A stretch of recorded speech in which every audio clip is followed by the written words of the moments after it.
One of the reasons I love service-based businesses is because it is one of the least expensive type of businesses you can start. You're not dealing with products, so you don't have any inventory you have to carry. In today's episode, I will give you the juicy details about the two things you can do to raise capital to start your online service business. You don't want to miss this episode. I would like to tell you about Start a Service-Based Business Community for Christian Women. It's a free Facebook community I created for Christian women who want to start a service-based business. If I just described you, please come and hang out with me on the free Facebook community. You will find support, clarity, and accountability on your new business journey. The link to join the community is in the episode description. I can't wait to see you there. Let's dig into today's episode. Hey sis, welcome to the Start That Business podcast, where you will find practical solutions that empower you to start your service-based business. I'm your host, Chichi Ukomadu, an entrepreneur, wife, mom of 3, and a Jesus follower. 10 years ago, I was afraid of giving up my desire to build a corporate career and say yes to the Holy Spirit's nudge to start that business. I believe personal fulfillment comes from letting go of your way and saying yes to God's way so you can become all you were created to be. If you're ready to find personal fulfillment, grab a cup of coffee, tea, or hot cocoa, and your favorite snack. It's time to take your first step to start that business. You know the one I'm talking about? Yes, that one you've been putting up for a long time. Starting a service-based business is one of the easiest businesses you can start or fund. And that's why I love service-based businesses. I remember when I was starting out as an international personal shopper, I didn't need much money to get up and running. And that was the exciting part. I didn't have any product. I didn't need to carry any inventory. I just had to create a PDF document that had my services and my pricing. And once people ordered my service, I would just go deliver the service after they pay for it. So that is one of the beauty of a service-based business. Another thing to also consider as you start your service-based business, especially when it has to do with raising funds or capital, is first start with minimum viable business. The whole concept of minimum viable was first started by a man called Eric Ries, and he came up with the concept of minimum viable product. Minimum viable simply means the smallest version of anything you're trying to accomplish. So if you were launching a product business, what is the smallest version of that product that can solve a problem for your customer and you don't need all the bells and whistles? So that's what minimum viable product means. If we bring it to the business world, to this new service-based business you want to start, what is your minimum viable business? What does it look like? What is the smallest version of the service you're trying to put out there that will solve a problem for your customer? And what are the list of things you need to be able to deliver on your minimum viable business? So make a list of, I call it the essential business setup or business startup needs. What are the essential things you need? So when you're thinking of essential things, you need a bank account, you need to be legal and legit, you need a way to communicate the services you offer to your customers and to collect payment for those services. Once you have created this essential business startup list, these are the essential things you need. You can cost these things. How much does it cost to open a bank account? Zero. Or let me not say zero, but some accounts require you to open the account with a minimum deposit of $25 or $50 or $100. So in that case, the cost for opening the bank account can be $25 or $50 or $100. How much does it cost for you to register your business and be legal in the state where you're operating or in the country where you're operating? So make a list of these essential things. So put all the bells and whistles aside. Just make a list of these essential things you need to pay for to get this business up and running. This will become your minimum viable business. Now, once you have this list, I will jump right into the 2 things you can do to raise capital to be able to pay for the things that are on your list. Now, the number 1 thing you can do is to collect payment upfront for your services.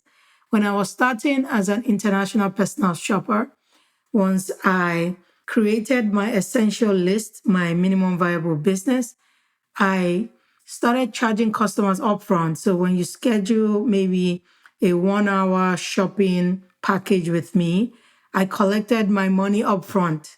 So I didn't tell you, oh, you need to pay a deposit. No, I collected the 100% of the money upfront. That helped me buy anything I needed to deliver that service. So you get what I'm trying to say? So when you collect that money essentially becomes the capital you need to execute on that order, to fulfill that service, to do anything else that is on your essentials list. Sometimes you can start out as a sole proprietor. You can start out as a sole proprietor, meaning you are self-employed, you're working for yourself, and maybe after your first order, you get the money you need to register as an LLC. So you see how that plays out. So you're pretty much collecting your payments upfront, and you're using that payment to fund your business. You're using that payment to run your business. So that's one of the ways you can raise capital. Collect payments upfront. If possible, collect 100% of your payments upfront. As you're starting as a new service business owner, try to stay away from people who say, oh, give me a payment, maybe a 15 days payment plan or a 30 days payment plan. Depending on the kind of service you're offering, you might want to introduce some kind of payment plan, but just make sure you're getting enough money upfront because that is what you will use to run your business. All right. The second thing you can do to raise capital to start your online business is, wait for it, start saving a portion of your income. Now you might say, okay, Chichi, I'm not working, I'm not earning an income. Do you have an allowance? Do you get a monthly allowance, maybe from your family purse or from somewhere? Do you have people that give you gifts? Start saving a portion of any money you receive. It can be income, it can be an allowance, it can be a monetary gift, it can be your tax return that you file. This is tax season if you're in the US. It can be a portion of your tax return. Start putting money away. The thing to consider is you have to be the first investor in your business. You have to be willing to first invest in your business before you go out to a bank, other investors, and you ask them to come invest. When you go out, they'll ask you, how much of your money have you put into this business? Most investors will ask you that. How much of your money have you put into this business? So when you start saving a portion of your income, you're essentially investing in your business. And when I think of investing, I'm reminded of the story about Joseph in the Bible, where Joseph had come to interpret the dream for Pharaoh, and he told him about the 7 years of abundance and the 7 years of famine that were coming. And Joseph told Pharaoh, he said, for every crop, for every income that Egypt make, that for every income or every crop that Egypt harvests, he said, put away 1/5 of that into storage. Save 1/5 of that so that when the years of famine come, you have enough to live on. Now, if you calculate 1/5, 1/5 is pretty much 20%. So can you start putting 20% of a portion of your 20% of your income, of your allowance, of any monetary gift you receive? Can you start putting it away to use it to invest in your business. Maybe 20% is too big for you. Let's even bring it down. Can you start with maybe $100 from your paycheck each pay period? Can you just put away $100 each pay period? Or for every money you receive, you can put away $100 now.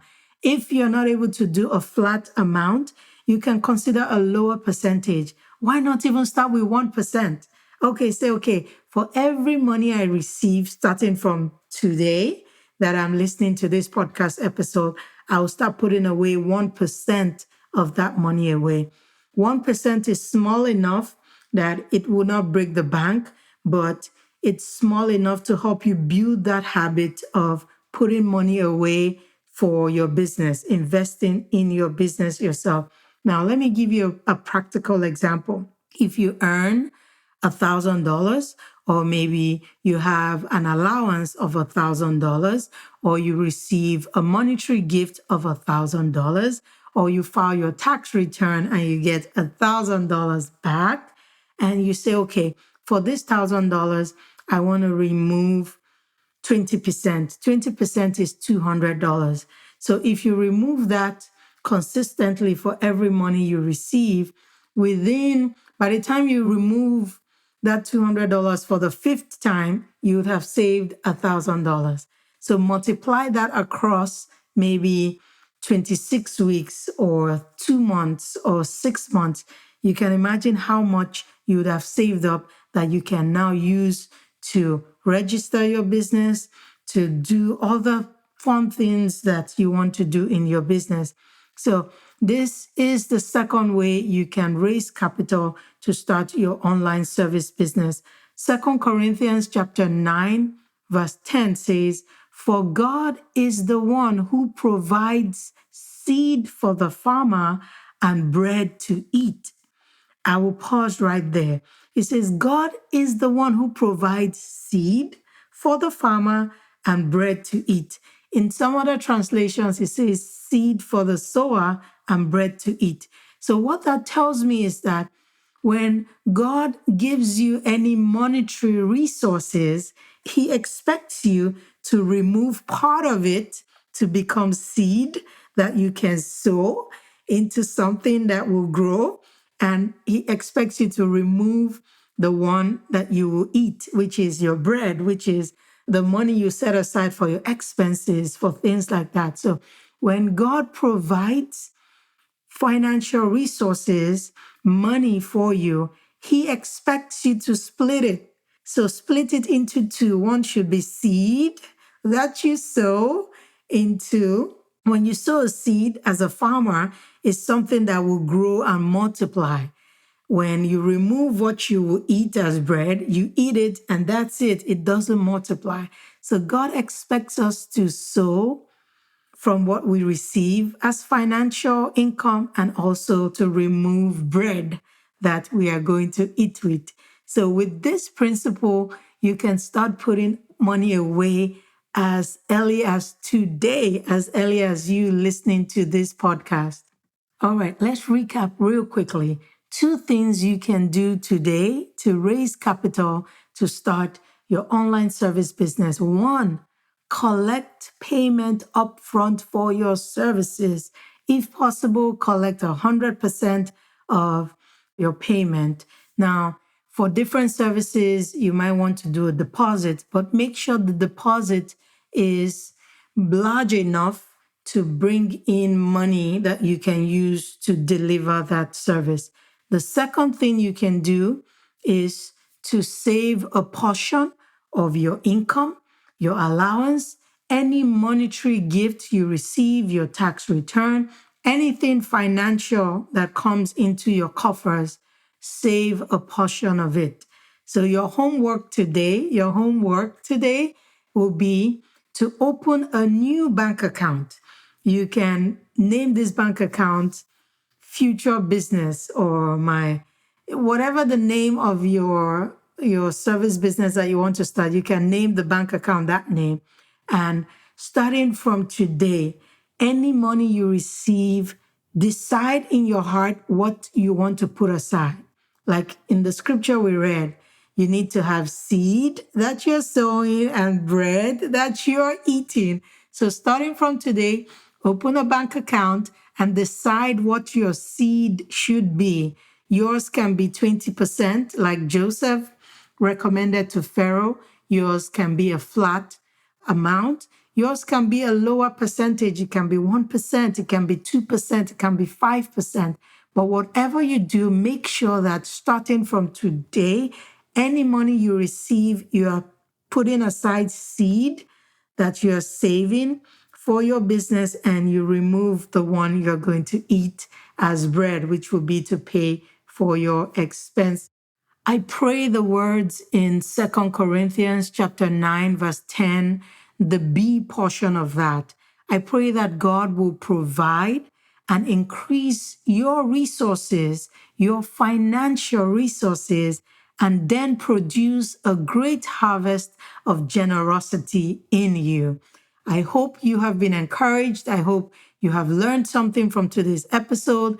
Thank you for hanging out with me. Keep listening for more exciting episodes, and I'll see you soon. Hey sis, before you go, if this podcast has encouraged you, helped you, inspired you, or taught you something new, please head over to Apple Podcasts and search for Start That Business Podcast and leave me a written review. That's one of the ways I know this podcast is impacting your life. Thank you so much. I'll also love to connect with you on Instagram. My handle is @ChichiUkomadu. Until next time, always remember you have all you need to start that business. I'll see you soon.